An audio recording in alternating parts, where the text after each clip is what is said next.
the best thing you can do is to co-create new agreements. So instead of silently, this is really speaking to the covert agreements that you might have if you're a doer or a fixer or over functioner. You're doing everything and then you're resenting them for not filling in the blanks. And you have this silent rule book that they don't know about, these expectations. That's what this is really speaking to. You have to make the unspoken spoken.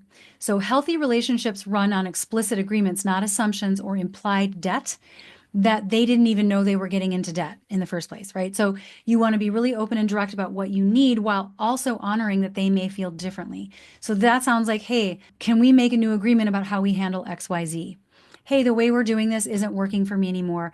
Can we come to the table and figure out a different way that works for both of us? That's going to require you to know your boundaries, like what will you do and what will you not do and when. And how that looks is instead of trying to orchestrate a situation so you don't end up giving more than you want, what you could do is just know your limits and don't cross them.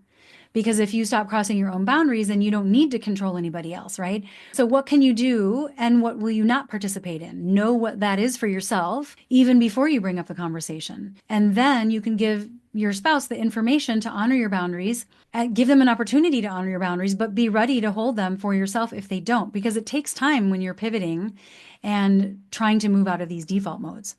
Then, of course, you also have to practice vulnerability, sharing without knowing the outcome. You might have to do some healing work. You might have to do some journaling. You might have to change your core beliefs. But I would start with something small.